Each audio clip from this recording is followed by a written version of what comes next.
आड़ती छोड़ छोड़ के भाग जाएंगे, बाहर चले जाएंगे। और जब प्राइवेट मंडी बंद हो गई, जब सरकारी मंडी हमारी बंद हो गई, तब रिलायंस कंपनी आपको बताएगी कि अब मैं बताता हूं रेट क्या है, और तब कहेंगे गेहूं की फसल 1200-1300 में देनी है तो दे, नहीं तो जा। ये खेल खेला जाएगा और तब हमारे पास कोई रास्ता नहीं बचेगा। इसलिए मैं कहता हूं, इस कानून से पहला दरवाजा हमारे बच्चों के लिए जो बंद होगा वो है मंडी बंद। दूसरा दरवाजा जो बंद होगा वो है एमएसपी की खरीदी बंद, क्योंकि अगर मंडी नहीं बचेगी तो सरकारी खरीद कहां होगी? कोई अडानी अंबानी की मंडी के अंदर तो प्राइवेट सरकारी खरीद होगी नहीं ना। जो भी एमएसपी पे आज खरीद होती है थोड़ी बहुत, वो सारी खरीद बंद हो जाएगी। दूसरी बंदी, तीसरी बंदी, जब सरकारी मंडी में गेहूं और धान की खरीद बंद हो जाएगी, सरकारी रेट पे सरकार की तरफ से खरीद बंद हो जाएगी, तो राशन की दुकान में गेहूं और चावल कहां से आएगा? आप बताओ, ये राशन की दुकान में कहां से आता है गेहूं और चावल? ये सरकारी खरीद जो मंडी में होती है वो गेहूं चावल है जो राशन की दुकान में जाता है। तो तीसरी बंदी ये कि अगर मंडी बंद होती है तो राशन की दुकान भी बंद होगी।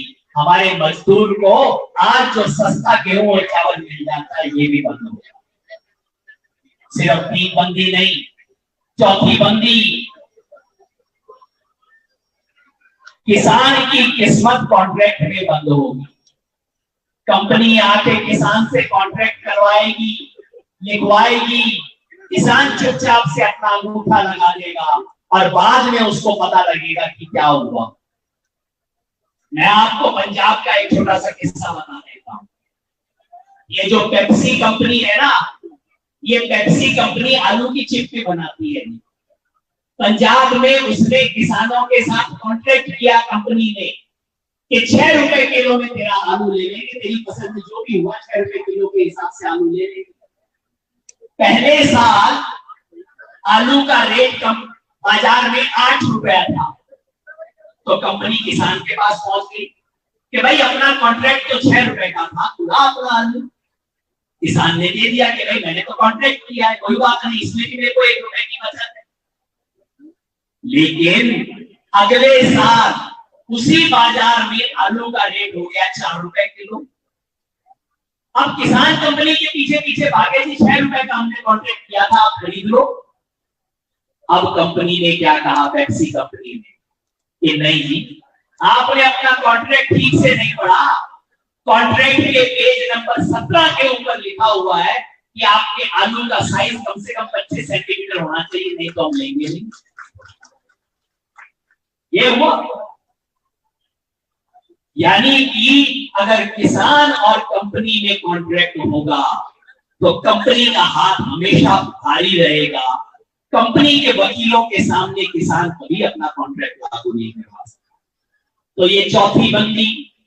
पांचवी बंदी जिसका जिक्र हमारी बहन ने किया था कि जमाखोरी और कालाबाजारी पे जितनी भी पाबंदियां थी वो सब पाबंदी खत्म हो जाए।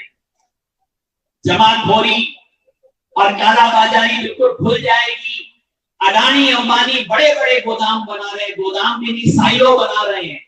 इतने बड़े बड़े गोदाम बना रहे हैं कि पूरी की पूरी मालगाड़ी उसके अंदर घुस जाएगी और वो इतने बड़े बड़े गोदामों में अनाज भर के फिर बाजार के साथ खेलेगी। जब किसान की सरसों की फसल आनी होगी उससे 1 हफ्ता पहले अडानी अपने गोदाम से 1 लाख क्विंटल छोड़ देगा बाजार के अंदर, किसान का रेट डाउन।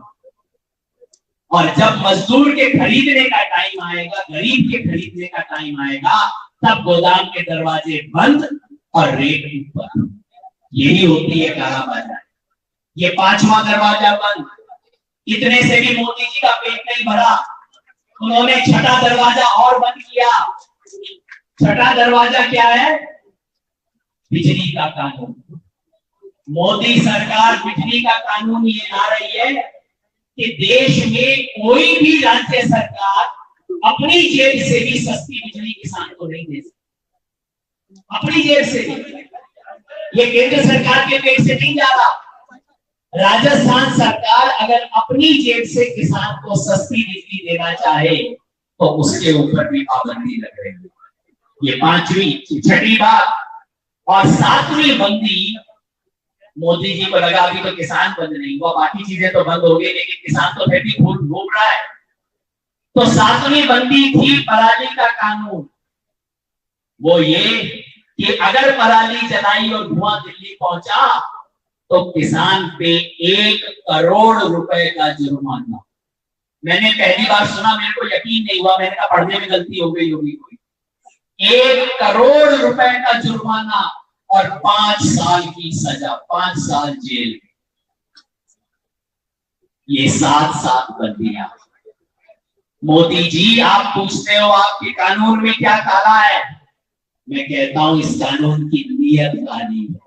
ये कानून ऊपर से नीचे तक काला है। ये मेरे बच्चों का भविष्य बंद करने वाला कानून है। इसलिए मोदी जी किसान को ये मंजूर नहीं होगा। किसान ने कहा मोदी जी आप इतनी बंदी कर रहे हो, मैं भी आपको कुछ करके दिखा दूं। एक कबीर का दुआ है, वो कहता है माटी कहे कुम्हार से तू किधरोने हुए। मट्टी कुम्हार से कहती है कि तू पांव से मेरे को यो यो कर रहा है, एक दिन ऐसा आएगा मैं रोऊंगी तो। मट्टी कहती है एक दिन तू मट्टी के अंदर मिलेगा, मैं तेरे को दिखाऊंगा। यही बात किसान मोदी जी से कहता है, मोदी जी तुम क्या बंद करोगे, मैं बंद करके दिखाता हूं। और किसान ने दिल्ली को बंद कर दिया। किसान ने दिल्ली को 6 दिशा से बंद करके दिखा दिया। किसान ने दिल्ली दरबार को बंद करके दिखा दिया।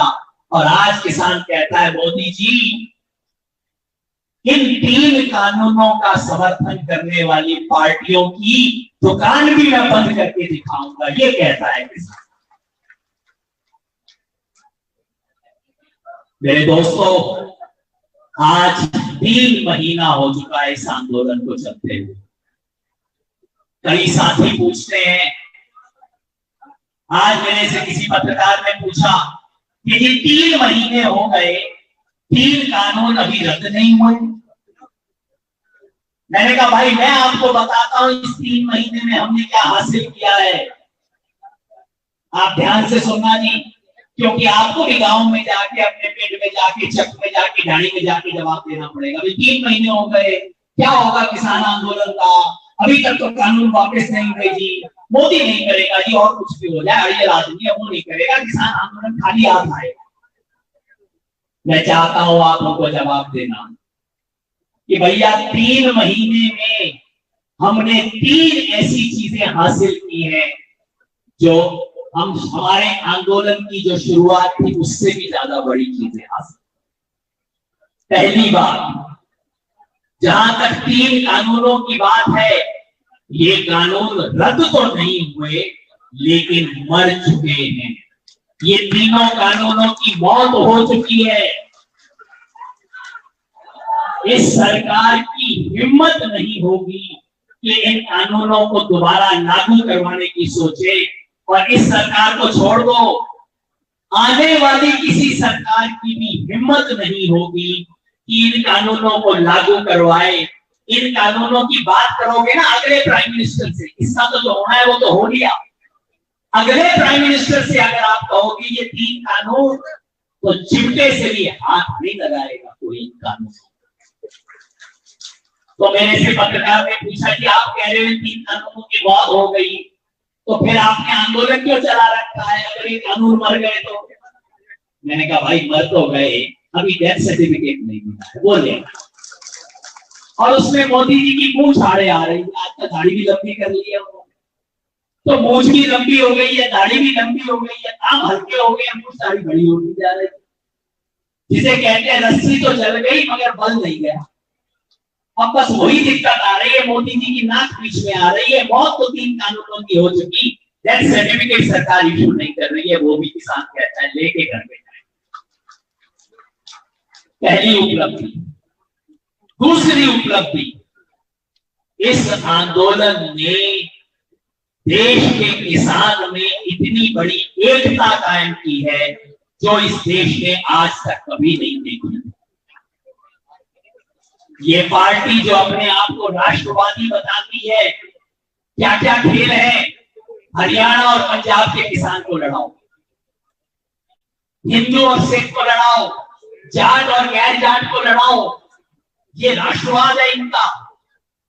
लेकिन इस आंदोलन में किसान ने एक बात सीख ली है जी, इस आंदोलन से पहले इस देश का किसान अपना हाथ भी उठाता था तो उसकी 5 उंगलियां 5 तरफ जाती थी। कोई भाषा, कोई धर्म, कोई जाति, कोई पार्टी, कोई झंडा। लेकिन इस आंदोलन में किसान ने एक चीज सीख ली है, किसान जब अपना हाथ उठाएगा तो 5 उंगलियां 5 दिशा में नहीं जाएंगी, मुट्ठी बंद करके किसान अपनी एकता का नारा लगाएगा।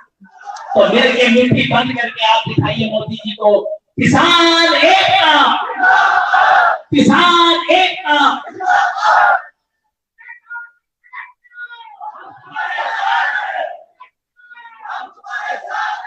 इस आंदोलन में हरियाणा और पंजाब का किसान जो 20 साल से तोड़ने की कोशिश हो रही थी, उसको एक दूसरे के साथ खड़ा कर दिया। इस आंदोलन में पश्चिमी उत्तर प्रदेश टिकैत जी के इलाके में हिंदू मुसलमान को जो दो फाड़ करने की कोशिश हुई थी, आज हिंदू मुसलमान का दिल दोबारा जोड़ दिया है। कल हम करौली में थे, वहां पे आपने अखबारों में पढ़ा होगा, 2 किसान समुदाय है, मीणा और गुज्जर, उनको भी नेता लोग आपस में लड़ाते रहते थे। लेकिन कल की मीटिंग में, संयुक्त किसान मोर्चा की मीटिंग में मीणा और गुज्जर भी एक साथ खड़े हो गए। आज इस देश में जो बड़ी बड़ी कुर्सी पे बैठे हैं वो इस देश को तोड़ने की कोशिश कर रहे हैं, और किसान ने जिम्मेवारी ले रही है कि हम तोड़ेंगे इस देश। हमारा नारा क्या है? वो तोड़ेंगे, वो मतलब जो बड़ी बड़ी कुर्सियों पे बैठे, लेकिन हम जोड़ेंगे, ठीक है ना? वो तोड़ेंगे, जोड़ने की बात, हम जोड़ेंगे, वो तोड़ेंगे, वो तोड़ेंगे। और तीसरी और आखिरी सबसे बड़ी उपलब्धि इस आंदोलन, पहली ये कि कानून बन चुके हैं, दूसरा ये कि किसान एक हो चुका है, और एक हो गया ना किसान तो बाकी सब लड़ाइयां अपने आप लड़ लेगा। आपको यहाँ पानी की लड़ाई लड़नी है, अभी मेरे भाई ने बताया कि यहीं पे 80 करोड़ रुपए फसल बीमा का बाकी है, उसकी लड़ाई आपने लड़नी है। एक बार किसान एक हो गया तो लड़ाई लड़ लेगा। तीसरी उपलब्धि हमारी ये है कि इस आंदोलन ने देश भर के नेताओं को एक चीज समझानी है। वो चीज मोदी जी को भी समझ आ गई है, चाहे बोले ना, वो चीज अशोक गहलोत को भी समझ आ गई है, और वो यहाँ के स्थानीय नेताओं को भी समझ आ गई है। और वो ये कि भाई किसान से पंगा मत ले। जिस किसान को कल तक पांव की जूती मानते थे, वो किसान आज खड़ा हो गया है, वो किसान जिंदा है, खड़ा हो गया है, और जिसे तुम अपने पांव की जूती मानते थे वो तुम्हें धूल चढ़ा सकता है। ये बात किसान ने समझा दी है, और आगे से किसान से पंगा लेने की कोशिश कोई नहीं करेगा। तो दोस्तों, मैं आपके बीच और भाई राकेश टिकैत के बीच में और लंबी बात नहीं करना चाहता। मैं आखिर में एक ही आह्वान करना चाहता हूँ, एक ही शब्द बोलना चाहता हूँ। मैं यहाँ गंगानगर के खालसा स्कूल में पढ़ा हूँ, खालसा कॉलेज में पढ़ा, वहां रोज सुबह शब्द होते थे, और मेरा प्रिय शब्द था वहां, देह शिवा वर मोहे अहि, शुभ कर्मण ते तब न डरो अरि से जब जाए लड़ो, निश्चय कर अपनी जीत करो। शुभ कर्मण से कबहू न करो, कभी पीठ नहीं मोड़नी है शुभ और अच्छे काम से। और जब लड़ना है, अरि मतलब दुश्मन, जब दुश्मन से लड़ना है तब निश्चय कर अपनी जीत कर। दोस्तों, ये कहने का मौका आज है। ये जो आंदोलन है, आज से 20 साल बाद, आज से 30 साल बाद भी हमारे बच्चे, हमारे नाती, हमारे पोते हमसे पूछेंगे, ताऊ जी, दादाजी, नाना जी, जब 2020-21 के अंदर किसान आंदोलन चल रहा था तब आप कहां थे? जब शाहजहांपुर में मोर्चा था तो आप कहां थे? और मैं चाहता हूं हमें उस वक्त अपने पांव की तरफ ना देखना पड़े। तो आप सबसे यही अपील करता हूं कि निश्चय कर अपनी जीत अगर हमें करनी है तो आज शाहजहांपुर मोर्चा आपका मोर्चा है। और जो अपील अमराराम जी ने कही, वही बात मैं दोहरा के अपनी बात समाप्त करना चाहता हूं। हर घर से एक मेंबर शाहजहांपुर खेड़ा जरूर पहुंचे। हर परिवार से, हर किसान के परिवार से, किसान हितैषी परिवार से एक मेंबर शाहजहांपुर खेड़ा जरूर पहुंचना चाहिए। आप राजी हो? हाथ उठा के बताइए, एक मेंबर आएगा परिवार का? सच्ची आना है फिर ट्रैक्टर लेके आ जाओ, नहीं तो यहां से ट्रेन चलती है रेवाड़ी तक जाना, वहां से आ जाना। आओगे ना? तो बस मिलके हम कहेंगे, लड़ेंगे और जीतेंगे, लड़ेंगे। जीतने वाली आवाज आनी चाहिए, मोदी जी तक पहुंचे। लड़ेंगे, लड़ेंगे, लड़ेंगे। किसान एकता, किसान एकता, इंकलाब, इंकलाब। भारत माता की, भारत माता की। बहुत बहुत धन्यवाद। शेखावत संघ और अम्बेडकर